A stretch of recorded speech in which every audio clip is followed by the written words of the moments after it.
Shouldn't have made that halftime video. Shouldn't have made that halftime video. Because here I am sitting.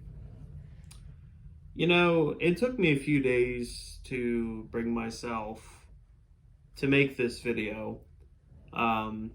Because something happened on Thursday night. Something that has not happened to me in a very long time. Now, before I explain what that is, I don't want anyone to be confused. I love this football team a lot more than I probably should. I love this football team more than other fans love their football team, and I will debate that with anyone. But something happened to me on Thursday night that has not happened in a very long time. And that is, I was 110% throughout the entirety of the game, completely, fully, emotionally invested. Completely invested. Week 1, I was all fired up. And by halftime, I just wanted to scream. Week 2, most of the time it was that way, but eventually, I accepted the defeat. The Cardinals pulled away in the fourth quarter. But Thursday night, they got me for all 4. And you know what happened to me? Something that I really haven't done in a long time. I sat on that couch back there, and I had no doubt in my mind who was going to make it. As the Bengals kicker lined up to kick the chip shot, go-ahead game winner for the Bengals to send them to 3-1 and plummet us to 0-4 and a 19 games straight. I cried. I cried like my cat had died. Okay?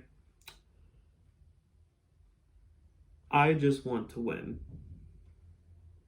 I want to win. And the good news is the Jaguars are close. I don't mean close as in that they're going to make the playoffs this year, because they're not. I don't know if they'll win 4 games this year, or 3 even. But the Jaguars are close. I fully believe that after years and years of searching and searching, the Blaine Gabberts, the Byron Leftwiches, the Blaine Gabberts, David Garrard. I love David Garrard, but throw him in there. Blake Bortles. Chad Henne was our quarterback at one point for way longer than he should have been. Nick Foles. Gardner Minshew. All these guys.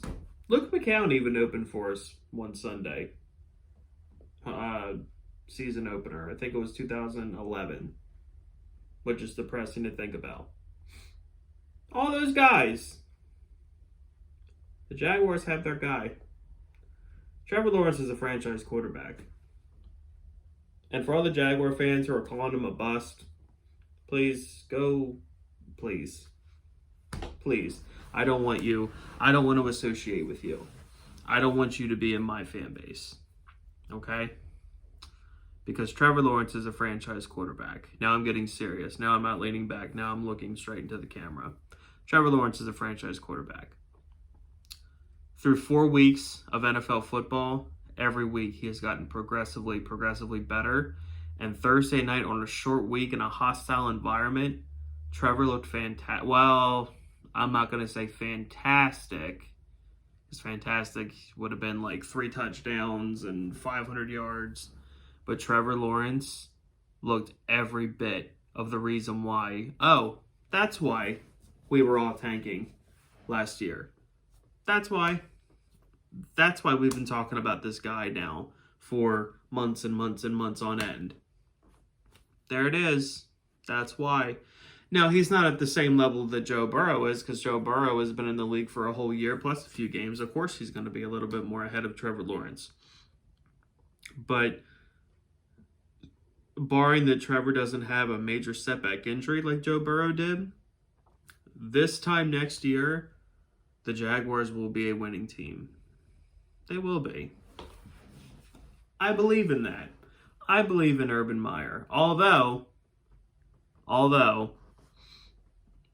give J-Rob the ball on the 1 yard line. Like, I get going for it. You've lost 18 games in a row. You're at the 1 yard line. You're up 14-0. Like, you want to just totally take every bit of momentum and everything out of the Bengals going into halftime. I get that. I was all for it. I was standing here. Like, I couldn't sit down. I was so invested, like, glued to my TV.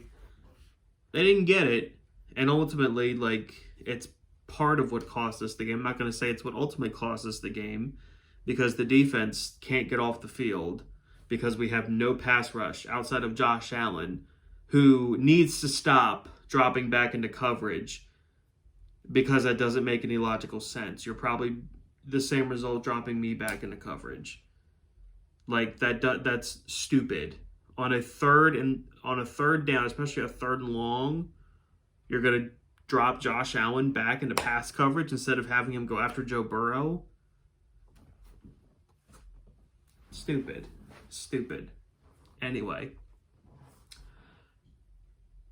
Trevor Lawrence is a franchise quarterback.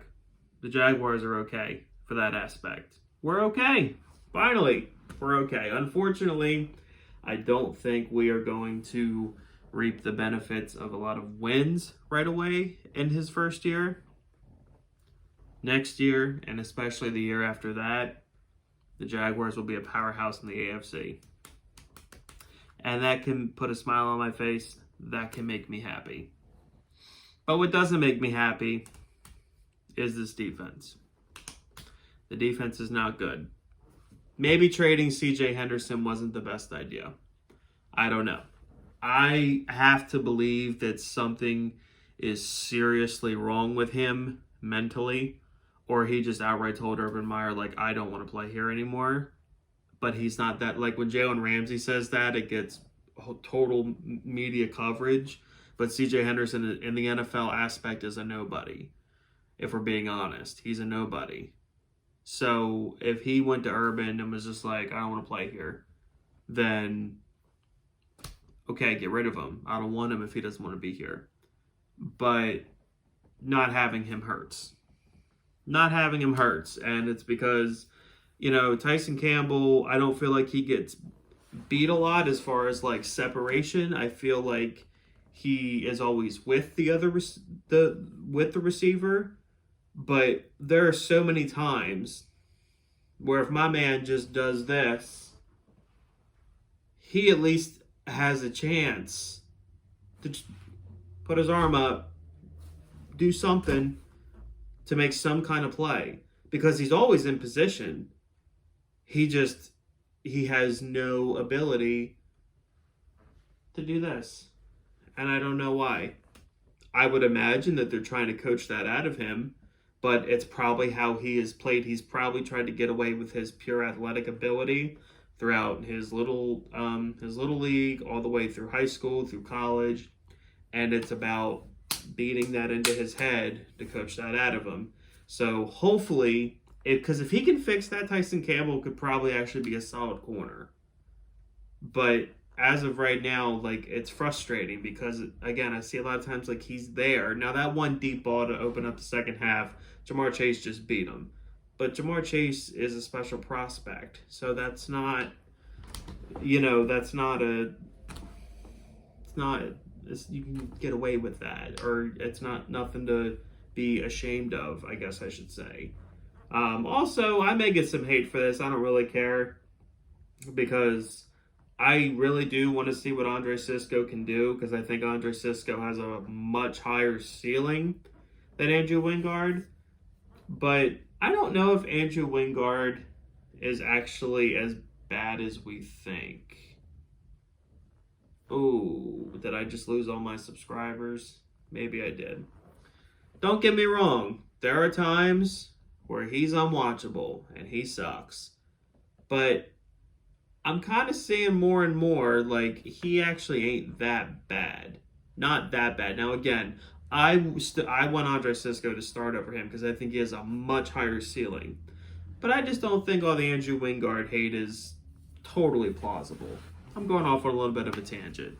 I've been all over the place in this video. I've just been talking to you guys. I finally learned to give James Robinson the football, which is good because that's the key to success for this team. The way that they played Thursday night despite the loss, if the defense can generate any pass rush whatsoever, just a little bit more, the Jaguars can actually be a okay team.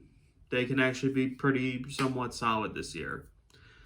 We do need to add another wide receiver because now with DJ Chark going out, that's Trevor's deep threat. I don't know what they're going to do. Maybe they'll make some kind of trade before the deadline. I think the deadline's week 6. So maybe within this 10-day span where they don't play a game, maybe they'll try to make a trade with someone or a deal for someone. Not Michael Thomas. It's not going to happen. Like, that needs to just die, that rumor. Well, it pretty much already is dead, but let's not bring it back up again. So they need to run the rock with James Robinson. Use Trevor's legs, although not quite as much. Find a happy medium. Because I get he's 6'6", 240 pounds, but I don't want him hit, 50 times a game. Because I tell you what, something else I wanted to bring up. Our offensive line is not that bad. It's really not that bad, to be completely honest. If our defensive line was playing as good as our offensive line, the Jaguars might be like 2-2 right now. Which is crazy to think about. So, Caleb Chason sucks. He's not doing anything. He provides nothing for this football team. So, the first year of the 2-year span where we had 4, I'm really going off now, but the 4 first-round picks that we had in 2 years, the only one that we are getting anything out of is Trevor, which is obviously the most important one. But, man, that first one with David Caldwell, you had Jerry Jeudy sitting there. You had Mekhi Becton sitting there. And I know I just said the Cam Robinson and the O-line's been playing good. But you had those guys sitting there, and you passed on them for C.J. Henderson, who played 10 games for you. 10 games. That's what you got out of the 9th overall pick. Arguably the worst first-round pick in Jaguar history. Worse than Justin Blackmon. It's now C.J. Henderson, which is astonishing to think of.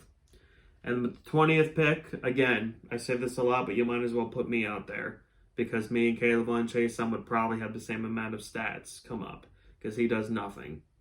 Nothing. I mean, hey, who knows? Maybe once in a while I might sneak in through the cracks and I can run around in the backfield and trip over myself and not tackle the quarterback. I could probably do that. Disgusting. And Travis Etienne, I just hope with him that Liz Frank injury is not the total death sentence for a running back that I'm hearing. Because with James Robinson and him, and if Carlos Hyde, even though he was a healthy scratch, he actually has been playing really good this season. So I would actually have loved to see what we could do with that 3-headed monster. But I know this video was kind of not so much of a review of the game, but more of just like a Jaguar rant. That's what I'm going to title this video. Jaguars versus Bengals review / Jaguar rant. That's the title. That sounds like a good title. This has been a 14-minute long video. If you've watched this all the way to the end, you're a real one, and I appreciate you. If you love the Jaguars, and if you hate the Tennessee Titans, who we play next, by the way, and which is always the game that I look forward to the most every year because I hate them with every fiber of my being, hit subscribe, hit like, go Jaguars, screw the rest.